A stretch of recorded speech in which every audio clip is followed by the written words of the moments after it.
Gila bro, sekarang harga emas lagi naik turun terus ya. Iya nih bro, tapi kalau lu lihat jangka panjangnya harganya masih cenderung naik kok. Iya sih, tapi kalau menurut lu mendingan kita nabung uang apa nabung emas ya? Tertarik untuk mulai investasi emas, tapi masih bingung harus pilih produk yang mana dan caranya gimana? Saya Willy dari Halo Emas akan kasih tahu kalian tips investasi emas dengan benar supaya lebih aman dan menguntungkan. Saksikan terus Sabtu Me Time Trans 7.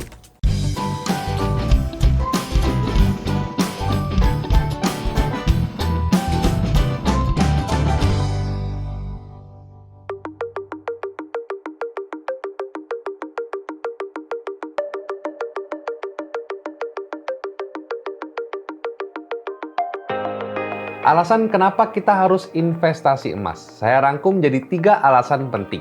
Yang pertama, harga emas itu cenderung naik.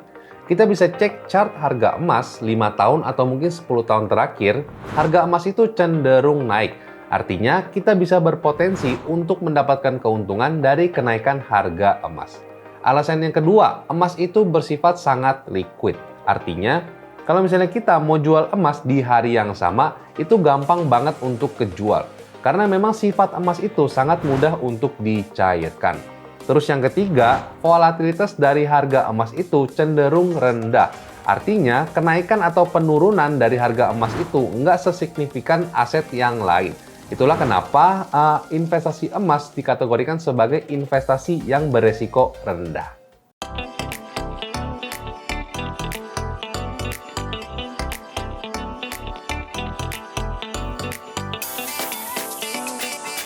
Kalau misalnya kita bandingin investasi emas dengan investasi yang lain, kelebihan dari investasi emas yang pertama, cocok untuk semua kalangan. Mau tua, mau muda, cocok untuk investasi emas. Pria wanita juga cocok investasi emas. Mau ya dengan gaji di bawah UMR sampai jauh banget di atas UMR, itu juga cocok untuk investasi emas. Terus yang kedua, perhiasan emas salah satu produk investasi emas, itu adalah investasi 2-in-1. Perhiasan emas itu adalah aksesoris wanita, salah satu ya aksesoris wanita yang kalau misalnya dijual kita bisa mendapatkan keuntungan dari hasil penjualan itu karena harganya bisa naik. Terus juga yang ketiga, emas itu adalah investasi safe haven. Artinya kalau misalnya terjadi krisis atau penurunan terhadap investasi yang lain, harga emas cenderung naik. Inilah kenapa emas dikategorikan sebagai investasi safe haven.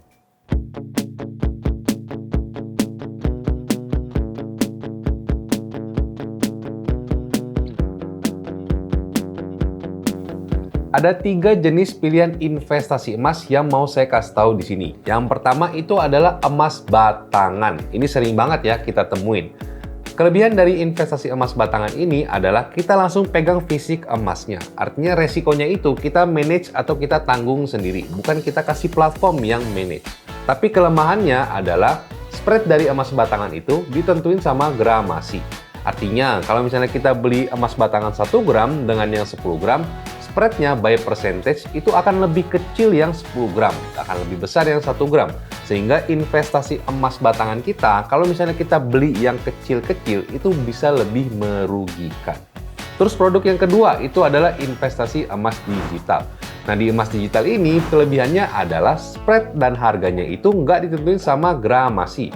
Artinya kita mau beli 0,1 gram sekali beli atau mau beli 10 gram sekali beli, itu spreadnya per gramnya bakal sama aja. Jadi ini adalah salah satu kelebihan emas digital yang saya suka.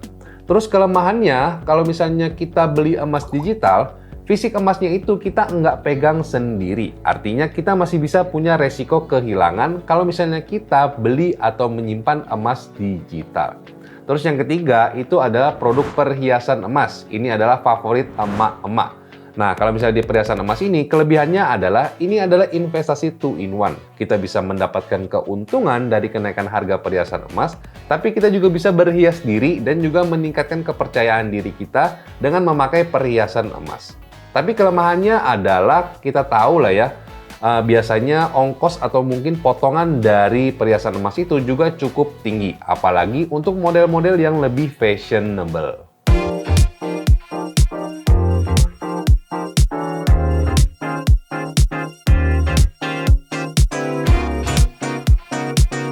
3 cara saya mencari penjual emas yang layak untuk dipercaya. Cara yang pertama, pastiin penjual ini transparan masalah harga dan juga berat. Yang kita beli ini adalah emas. Emas itu mahal harganya. Jadi wajib untuk kita tahu berapa berat emas yang kita dapat dan juga berapa harga si penjual itu. Yang kedua adalah kita bisa cek review online penjual tersebut. Ada bintang 1 atau enggak, atau mungkin ada keluhan yang lain dari pelanggan yang lain. Atau mungkin kita bisa cek juga rekomendasi dari teman atau saudara kita yang udah pernah belanja di penjual tersebut. Jadi kita bisa gali informasi sebanyak mungkin. Nah, terus cara yang ketiga adalah pastiin penjual ini sudah lama beroperasi dan punya pelanggan tetap yang cukup banyak. Saya menandakan bahwa toko yang seperti ini adalah toko yang punya manajemen yang baik, sehingga kita bisa lebih aman dalam membeli emas kita.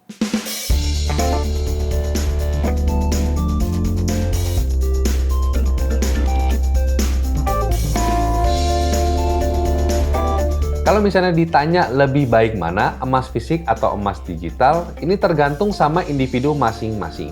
Saya klasifikasiin aja berdasarkan budget ya. Jadi kalau misalnya budget kita rendah, setiap pembelian di bawah 3 gram, saya lebih saranin kalian untuk beli emas digital aja. Karena spread dari emas digital itu nggak ditentuin sama gramasi. Tapi kalau misalnya budget pembelian kalian udah cukup gede, di atas 3 gram, saya lebih saranin kalian untuk beli emas fisik aja, karena fisiknya kalian pegang sehingga kalian bisa merasa lebih aman. Tapi bang, kalau misalnya budget saya rendah tapi saya nggak trust dari emas digital, solusinya gimana? Solusi dari saya adalah kita nabung dulu aja sampai budget kita minimal 3 gram, baru 3 gram ini dibeliin emas fisik. Sehingga dengan cara seperti itu, investasi emas kita bakal lebih menguntungkan. Nah, tips cara aman investasi emas digital. Pilih platform emas digital yang legalitasnya itu terjamin di bawah naungan Bapepti atau OJK, sehingga platform ini diurus dan diregulasi oleh lembaga yang memang kredibel. Nah, nanti kalau misalnya udah nabung di emas digital ini, untuk ngurangin resiko lagi, kalau misalnya emas kita udah cukup banyak, kita bisa cetak fisik emasnya atau dijual dulu dan dibeliin emas fisik. Sehingga resikonya itu bakal lebih rendah karena kita pegang fisik emasnya sendiri.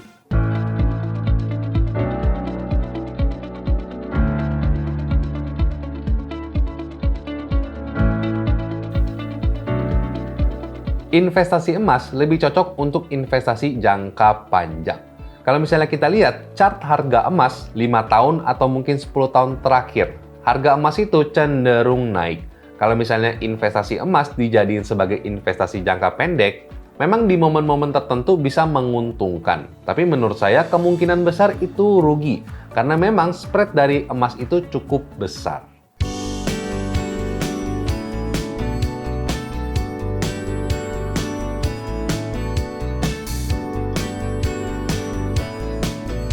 Emas bersifat sangat liquid. Jadi masih memungkinkan emas untuk dijadikan sebagai dana darurat. Walaupun saya nggak rekomendasi kalian untuk alokasiin dana darurat kalian 100% berupa emas. Karena khawatirnya nanti emas itu diperjualbelikan terus-menerus. Yang ada emas itu malah makin dikit karena termakan spread. Untuk porsi ala saya, dana darurat yang dicampur emas itu 50% cash dan juga 50% emas. Dengan rumus seperti ini, emas kita bisa lebih aman dari spread, sehingga emasnya itu nggak gampang berkurang. Terus juga emasnya itu usahain jangan kepingan yang terlalu besar, karena misalnya kalau misalnya kita butuhnya sedikit aja, sedangkan emas itu kepingannya besar, potongannya bakal lebih besar juga.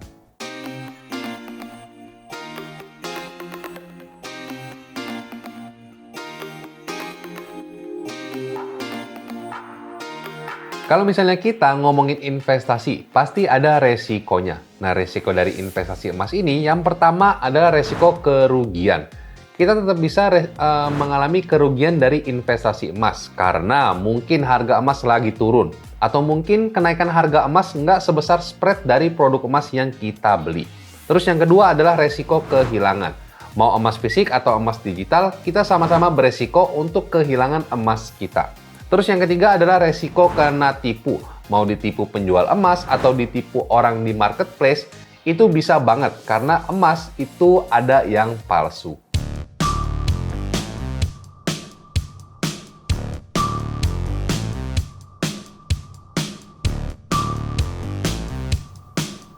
Kalau misalnya kita ngomongin tempat yang paling aman untuk kita simpen emas, tapi pasti ada cost-nya juga yang besar. Jadi ini sebanding nggak sama jumlah tabungan emas kita. Saran saya, kalau misalnya tabungan emas kita cenderung sedikit, simpan aja di lemari dan dikasih kunci, sehingga cuma kita aja yang bisa buka. Kalau misalnya sedang, bolehlah beli safety box yang harga 2 atau 3 jutaan, sehingga emas kita bakal lebih aman. Kalau misalnya udah cenderung banyak, boleh beli brankas dengan keamanan yang lebih tinggi, atau mungkin simpen di bank aja, karena bank ada fitur safety deposit box, sehingga emas kita bisa lebih aman di situ. Nah, kalau untuk emas digital, beberapa platform emas digital nggak membebani biaya simpan. Artinya kita bisa simpan emas kita di situ secara gratis.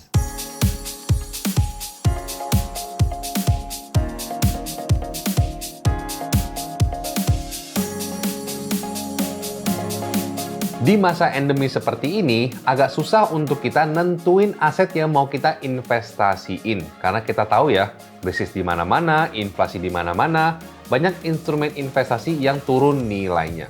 Nah, emas hadir sebagai investasi safe haven, artinya yang resiko rendah, aman dari inflasi, terus juga bergerak terbalik dari beberapa instrumen investasi. Sehingga emas cocok banget di masa endemi ini yang memang krisis banget, yang memang ekonominya ini lagi nggak pasti. Gimana Sobat 7? Sekarang udah makin paham kan soal investasi emas? Tunggu apa lagi? Yuk segera investasi emas. Saya Willy dari Halo Emas. Sampai jumpa.